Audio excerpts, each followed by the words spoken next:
رمضان میں 700 گنا ہو جاتا ہے. ہر 10 گنے کا بدلہ 700 گنا ہو جاتا ہے. اور 100 گنے کا بدلہ جمعہ کا دن ہونے کی وجہ سے 700 گنا ہو گیا. فضیلت ہی فضیلت ہے، برکت ہی برکت ہے، رحمت ہی رحمت ہے. بس اللہ تبارک و تعالیٰ کو ہمیں راضی کرنا ہے. امام احمد اللہ خان فاضل بریلوی علیہ رحمت الرحمان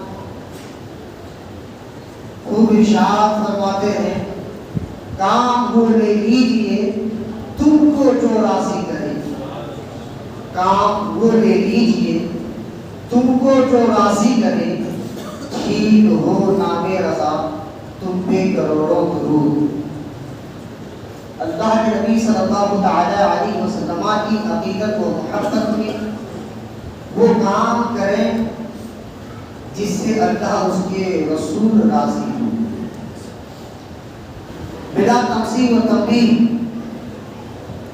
کہ اللہ تبارک و تعالیٰ نے ہم پر روزہ فرض کیا ہے تاکہ امت محمدیہ ایماندار مومن مسلمان متقی ہو جائے. اللہ کے نبی کی حدیث ہے کہ الصوم لی وانا اجزی بہ. ایک حدیث ہے، اسی حدیث کا دوسرے ٹکڑے کو مفسرین کرام محدثین کرام نے مجہول کے ساتھ بیان کیا ہے. الصوم لی وانا اجزی بہ کہ رمضان میرے لیے ہے اور اس کا بدلہ جزا میں دیتا ہوں. ایک معنی تو یہ. دوسرا جو مجہول کے ساتھ ہے اجزی بہ، اس کا معنی یہ ہے کہ رمضان میرے لیے ہے اور اس کا بدلہ میں خود ہوں. تو چاہے اس کا بدلہ خود پروردگار دے یا خود روزے کا بدلہ پروردگار بن جائے. یہ فضیلت حاصل ہوتی ہے انہی لوگوں کو جو لوگ اخلاص کے ساتھ میں روزہ رکھتے ہیں. اخلاص کے ساتھ کا مطلب کہ پورے کے پورا شعبان کے بعد میں جو چاند دکھتا ہے اس چاند سے روزہ رکھنا شروع کرے اور آخر سموار کے چاند دکھنے تک پورا مہینہ روزے سے رہے. بیچ میں کوئی ناغا نہ ہو، کوئی روزہ چھوٹا نہ ہو. اس کے لیے یہ جزا ہے، بدلہ ہے. اور جو ایسا چھوڑ دے گا، چھوڑنے کے لیے یہ حدیثوں میں آتا ہے کہ جو انسان جان بوجھ کر ایک روزہ چھوڑ دیتا ہے اپنی پوری زندگی اس روزے کی کفارہ ادا کرے گا، پھر بھی کفارہ نہیں ادا کر سکتا. لیکن مسائل کے طور پر اللہ تبارک و تعالیٰ نے ایک مسئلہ بیان کیا ہے. جب تم بیمار ہو جاؤ یا کوئی سفر پہ جاؤ، پہلے دوسرے پارے کی آیت ہے کہ اگر تم بیمار ہو جاؤ یا کہیں سفر پر جاؤ تو ان دنوں میں تمہارے لیے روزے نہیں ہیں. وہ ایام عدت آخر کہ انہی روزے کو کسی دوسرے دنوں میں روزہ رکھ لو، وہ روزے پورے کر دیے جائیں گے، مان لیے جائیں. ایک مسئلہ یہ. دوسرا یہ ہے کہ اگر کسی نے جان بوجھ کر ایک روزہ ترک کیا، چھوڑ دیا، تو اس کے لیے یہ کفارہ ہے کہ یہ لگاتار متواتر 2 ٹائم مسکینوں کو کھلائیں گے، 60 مسکین کو. اور اگر ایسا نہ کر سکتا ہے کہ کفارت نہیں، میرے پاس دولت نہیں، پیسہ نہیں، میں 60 مسکین کو نہیں کھلا سکتا، تو اس کے لیے یہ جزیہ ہے کہ وہ متواتر 2 مہینے کا روزہ رکھے گا. کتنا؟ 2 مہینے کا. ان 2 مہینے کے روزے میں اگر ایک روزہ چھوٹ جاتا ہے تو واپس پھر 2 مہینے کا روزہ رکھے گا.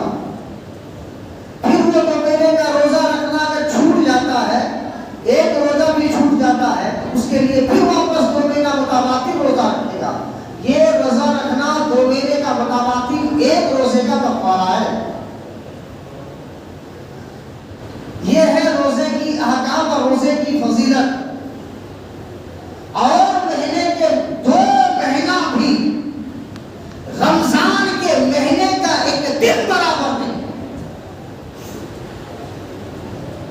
صرف روزے کے برابر بھی نہیں.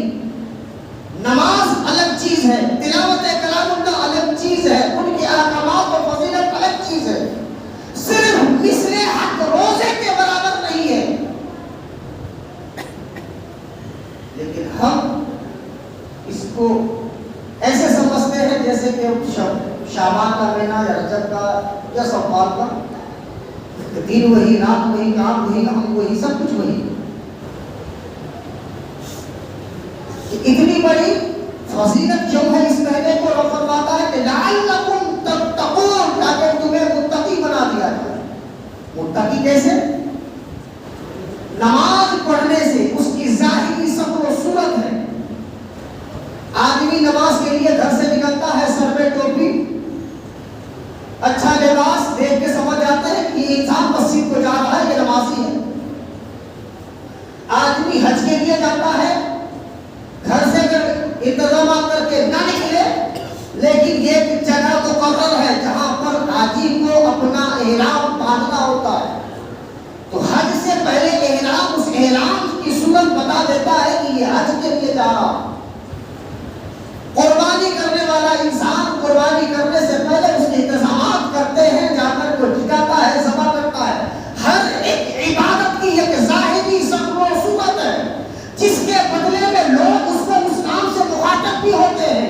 مثلا کوئی نمازی ہے تو اس کو نمازی کہتے ہیں، کوئی حاجی ہے تو اسے حاجی کہتے ہیں، کوئی غازی ہے تو وہ جہاد کرتا ہے تو اسے جہادی مجاہد بھی کہتے ہیں اور غازی بھی کہتے ہیں. اور اگر کوئی علماء والا ہے، سخی ہے، اللہ کے نام میں خرچ کرتا ہے تو لوگ اسے سخی بھی کہتے ہیں. سخاوت کرنے کے لیے انسان کا ہونا ضروری، وہ جس کو سخی کرے گا مال دولت دے گا، کسی کا لینا ضروری. اس بیچ میں دو انسان کے کنیکٹڈ ہے، لوگ جان جاتے ہیں کہ یہ انسان دولت لٹا رہا ہے، اللہ کے راہ میں کوئی لے رہا ہے، تو سخی کی بھی ایک پہچان ہے. لیکن تمام عبادتوں میں، تمام عبادتوں میں افضل ترین عبادت یہ ہے کہ روزہ ایک ایسی عبادت ہے جس کی کوئی ظاہری شکل و صورت نہیں ہے. آپ نے اللہ کے لیے رکھا ہے، للہ الروزہ، تمام عبادتیں اللہ کے لیے ہے، لیکن ان عبادتوں میں صرف روزہ ایک ایسی عبادت ہے کہ خالص اللہ کے لیے رکھا جاتا ہے. رکھنے والا بندہ جانتا ہے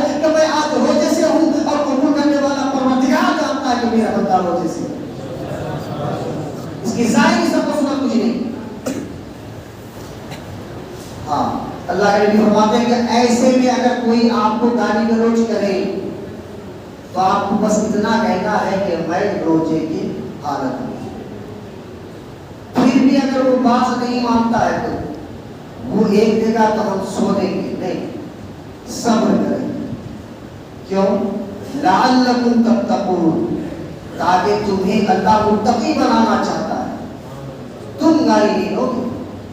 تمہیں کوئی مارتا ہے، نہیں مارو. تمہیں کوئی برا بھلا کہتا ہے، تم برا بھلا نہیں کہو گے، صبر کرو. سلا کیا ہے؟ تاکہ تمہیں اللہ متقی بنا دے.